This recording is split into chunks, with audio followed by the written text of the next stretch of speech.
It is funny how fast years of back-breaking work can vanish into thin air. I was the co-founder and CEO of Lawson and Calder Logistics, operating out of a sleek, glass-walled office on Wacker Drive in downtown Chicago. I had a beautiful wife, Lila, a stunning townhouse in Lincoln Park, and a portfolio that made my financial advisor smile. By the end of that week, I was an absolute pariah, sitting in a windowless interrogation room with 2 agents from the Securities and Exchange Commission. My downfall was not a slow crumble. It was a sudden, violent demolition. My business partner and supposed best friend, Vance Calder, had been quietly bleeding the company dry for some time. He did not just embezzle funds. He funneled millions through a complex web of shell companies based in the Cayman Islands, leveraging our corporate assets as collateral for massive, high-risk offshore loans. When the market shifted and the lenders came calling, Vance vanished. He boarded a flight to non-extradition territory before the ink was even dry on the subpoenas. Because my signature was on the primary documents Vance had cleverly slipped into stacks of routine paperwork for me to blindly sign during our busiest quarters. The authorities held me entirely responsible. The ensuing period was a blur of legal nightmares and profound humiliation. My defense attorney, a pragmatic man named Marcus Reed, looked at me across a mahogany table and delivered the fatal blow. "Wyatt, you can fight this and risk decades in federal prison, or you can liquidate everything you own, pay the restitution, and walk away with the clothes on your back." I chose to walk away. The liquidation stripped me bare. The company was dissolved. The Lincoln Park townhouse went to the bank. My personal assets, right down to my vintage watch collection, were auctioned off. But the deepest cut was not financial. It was personal. Lila, who had always loved the comfort of our pristine life, could not handle the scandal. The day after I signed the Chapter 7 bankruptcy papers, she packed her bags. She did not scream or cry. She just handed me a manila envelope containing divorce papers, whispered, "I am sorry, Wyatt, but I cannot drown with you," and walked out the door. At that point in my life, I was utterly ruined. I was a man who had built an empire, now reduced to living out of a beat-up Ford Explorer I had bought for cash from a used lot in the suburbs. I had nowhere to go, no friends who would return my calls, and a crushing weight of despair sitting heavy on my chest. Then, I remembered the property. Earlier, my grandfather, Harlan Lawson, had passed away. He was a hard, reclusive man who lived his entire life in a remote, heavily wooded area near Blackwood Heights, Pennsylvania.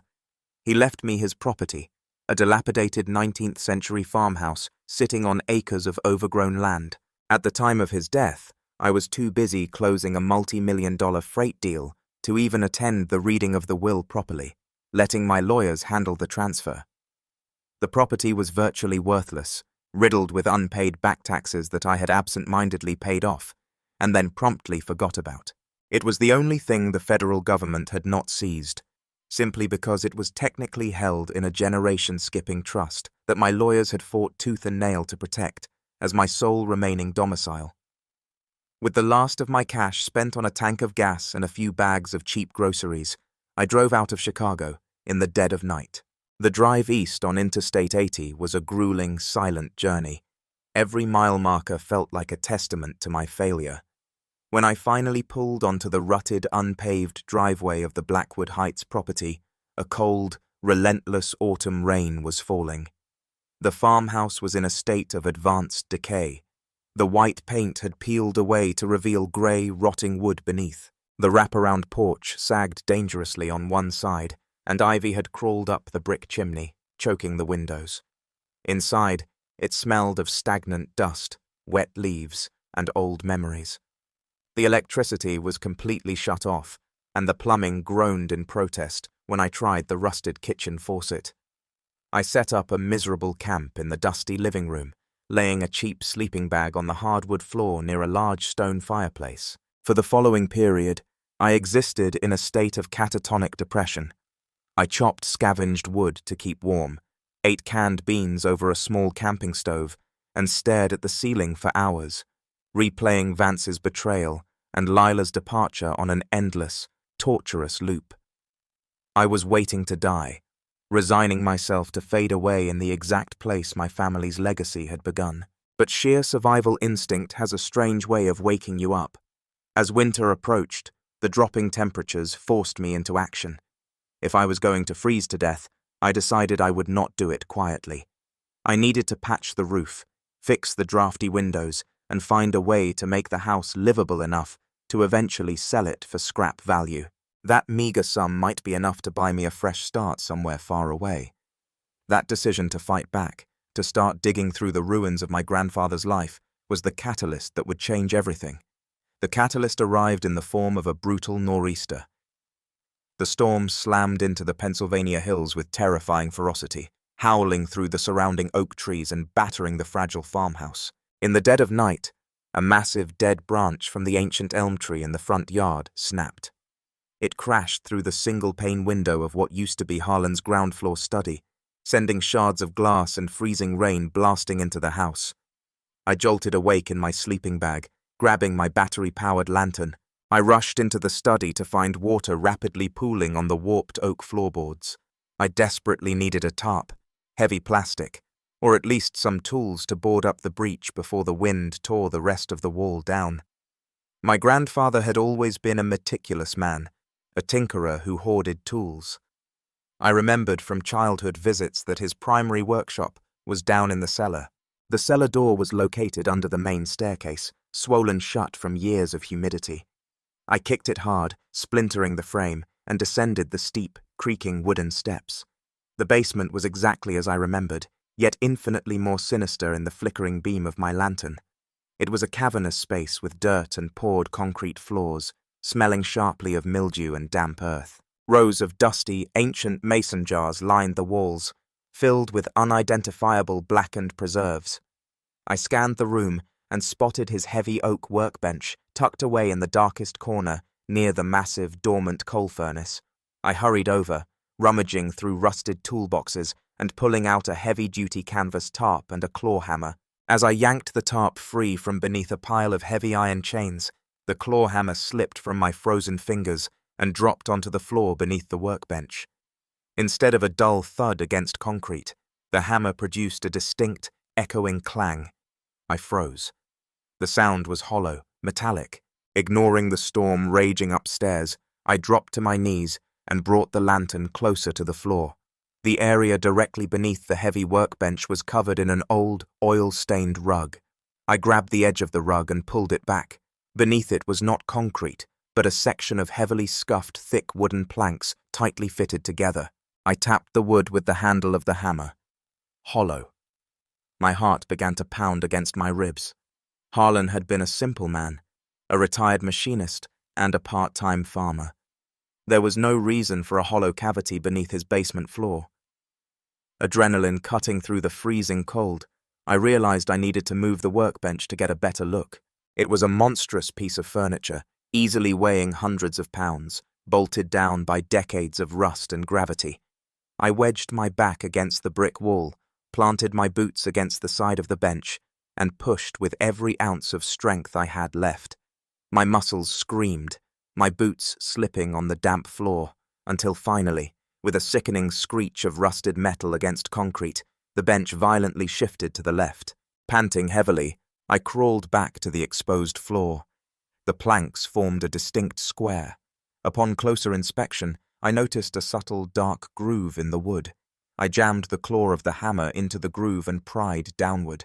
The wood groaned, then popped loose. I tore the false wooden cover away, revealing what lay beneath. It was a trapdoor. Not a flimsy wooden hatch, but a heavy industrial-grade steel plate rimmed with a thick rubber seal. It looked like the hatch of a submarine, complete with a recessed, rusted wheel handle in the center. I sat back on my heels, my mind racing. "What the hell did you have down here, Harlan?" I grabbed a can of WD-40 from the workbench, soaked the central wheel, and waited a few agonizing minutes. Then, gripping the cold steel, I strained against it. At first, it would not budge. I grabbed a rusted steel pipe to use as a lever through the wheel spokes and threw my entire body weight against it. With a sharp crack that echoed through the basement, the seal broke. The wheel turned. I grabbed the heavy handle and heaved upward. The steel door, counterweighted on massive hydraulic hinges that hissed as they engaged, slowly swung open. A rush of air wafted up from the darkness. Surprisingly, it did not smell of death or damp earth. It smelled distinctly of old paper, leather, and gun oil. I angled my lantern down the hole. A sturdy, modern steel ladder descended into a well-lit space. Wait, well-lit? There were small, battery-operated LED emergency lights, faintly glowing on the walls below, triggered by the hatch opening. This was not some forgotten relic from the 1800s. Someone had maintained this space recently. My grandfather had been dead for some time. Who the hell had been down here? I hooked the lantern to my belt and carefully climbed down the ladder. When my boots hit the solid rubberized floor at the bottom, I turned around and let the lantern beam sweep across the room. I gasped aloud, the sound caught in the stillness of the underground chamber. It was a fortified bunker, heavily reinforced with thick concrete walls lined with soundproofing foam. But it was not the architecture that shocked me. It was the contents. To my left, a sprawling tactical pegboard covered the entire wall, loaded with an arsenal of high-end custom-modified firearms, rifles, sidearms, and tactical gear that looked military-grade. Beneath the weapons were rows of heavy, locked Pelican cases. To my right, resting on heavy steel shelving, were dozens of vacuum-sealed bricks. I stepped closer, my hands trembling as I wiped a layer of dust from the top brick. Through the thick plastic, the face of Benjamin Franklin stared back at me, stacks upon stacks of used, non-sequential $100 bills. There had to be millions here, but the real shock, the one that made my blood run instantly cold and my knees buckle, was sitting directly in the center of the room. It was a sleek, modern mahogany desk. On top of it sat an open, leather-bound ledger, a heavy Mosler safe, and a framed photograph. I walked slowly toward the desk, feeling as though the air had been sucked from the room. I picked up the framed photograph. It was a picture taken at a lavish country club. In the photo stood my grandfather, Harlan Lawson, looking sharp in a tailored suit I had never seen him wear. He had his arms slung casually around the shoulder of another man. They were both smiling, raising glasses of scotch to the camera. The other man in the photo was Wyatt Calder, Vance Calder's father. My mind violently short-circuited. My grandfather and Vance's father were not just acquaintances. They looked like brothers in arms. I dropped the photo, my hand shaking violently, and looked down at the open leather ledger on the desk. The pages were filled with meticulous handwritten accounting, dates, offshore account numbers, massive wire transfers. I recognized the account numbers instantly. They were the exact same Cayman Island shell accounts Vance had used to destroy my company and frame me. But the dates in the ledger did not start recently. The first entry was from decades earlier. My grandfather had not been a simple farmer, and Vance Calder's betrayal was not a sudden crime of opportunity. It was a generational operation. I had not just lost everything by chance. I had been bred for the slaughter, a pawn in a game started by my own blood long before I was even born. And right there, sitting next to the ledger, was a heavy iron key with a tag attached to it. The tag bore a single handwritten word in my grandfather's distinct cursive: revenge. My fingers closed around the cold iron key. The single word, revenge, seemed to burn into my skin. For a long moment, the only sound in the bunker was my own ragged breathing and the faint hum of the LED lights. The storm raging above ground was completely silenced by the thick concrete walls. I turned my attention to the heavy Mosler safe sitting on the mahogany desk. My hands were slick with cold sweat as I slid the key into the brass lock and turned it. With a heavy, satisfying metallic clunk, the internal bolts retracted. I pulled the heavy steel door open. Inside, there were no more stacks of cash. Instead, there were 3 items: a stack of encrypted external hard drives, a thick manila folder wrapped in twine, and a sealed envelope with my name, Wyatt, written in my grandfather's unmistakable, sharp handwriting. I ripped the envelope open. The letter inside was dated some time ago. I unfolded the crisp paper and began to read. The words dismantled everything I thought I knew about my family, my business, and my life. Wyatt, if you are reading this, it means the worst has happened. It means Vance Calder did exactly what his father bred him to do, and you were left holding the bag. I am sorry I was not there to stop it. By the time you find this, I will be long gone. But I have not left you defenseless. Elias Calder and I did not just play golf together. Back in the earlier days, we ran the most efficient illicit supply chain on the eastern seaboard. We moved money, weapons, and contraband for people you do not want to know. I built the logistics. Elias handled the money, but Elias was greedy. When the federal heat got too close, he cut a deal. He pinned the entire shadow operation on a few of our lieutenants, stole our working capital, millions of dollars, and washed it through a legitimate front. He used our blood money to build the Calder family empire. He left me with nothing but a warning. If I ever spoke up, he had forged documents ready to hand me over to the cartel as the man who stole their money. I retreated to this farmhouse to survive, but I never stopped watching. When Elias's son Vance approached you to start a logistics firm straight out of college, my blood ran cold. I knew it was not a coincidence. The Calders needed a clean, brilliant mind to build a legitimate structure they could eventually bleed dry when their old offshore debts came calling. They chose you because you were a Lawson. It was Elias's final sick joke. I could not warn you. You were young, ambitious, and blinded by Vance's charisma.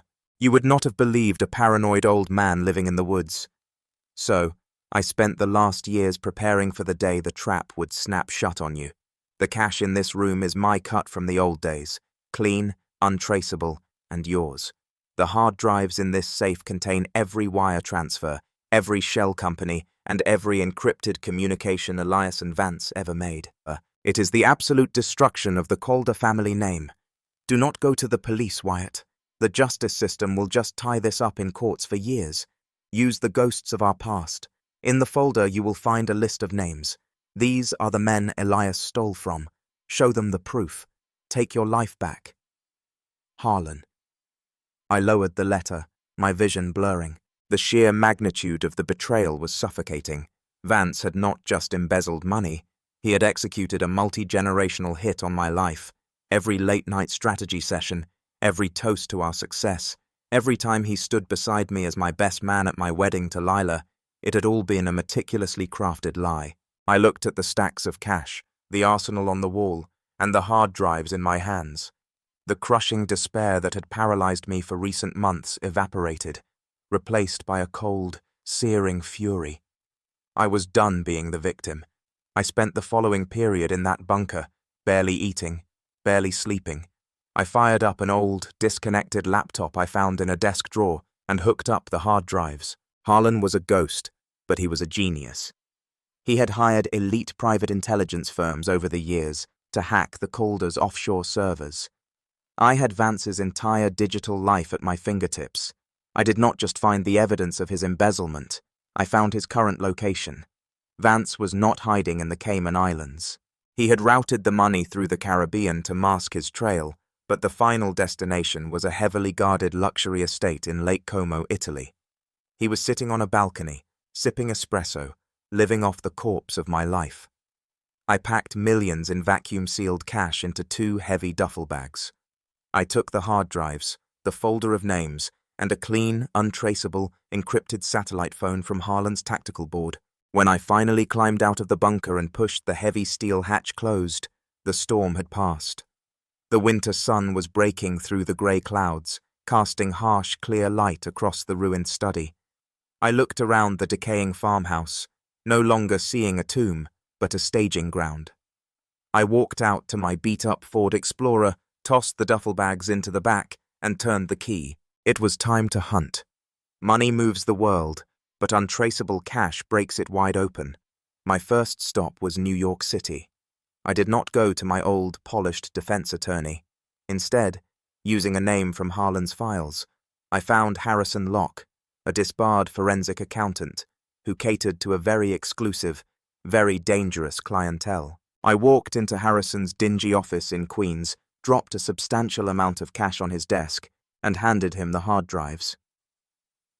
I need you to freeze Vance Calder out of his own life, I told him. I do not care how many laws you have to break.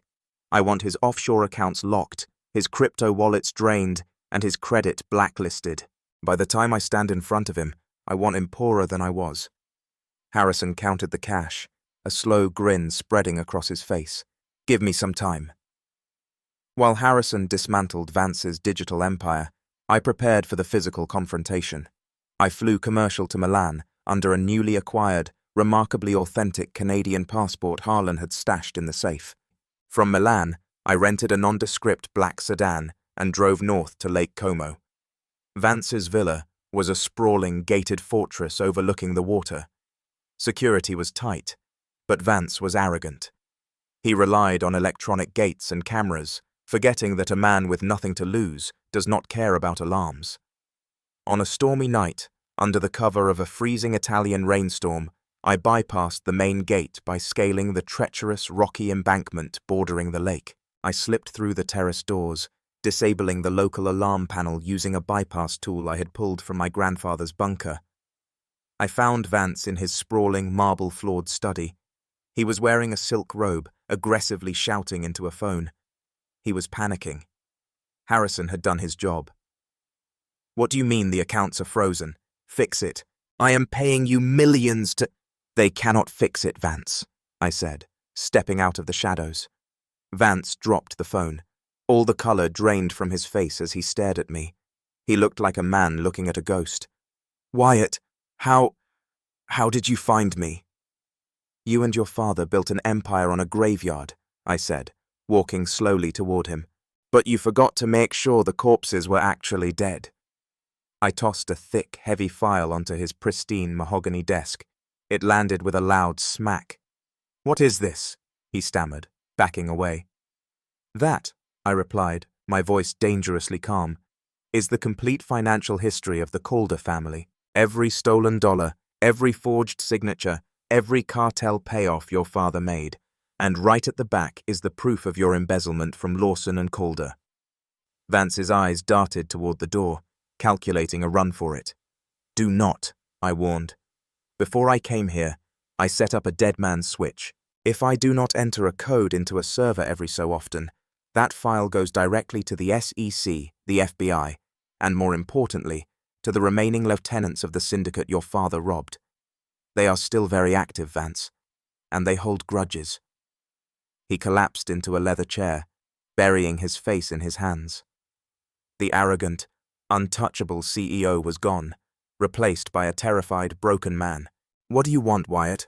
I have nothing. My accounts, they are all locked. I know. I locked them, I said, pulling a digital tablet from my jacket. Here is what is going to happen.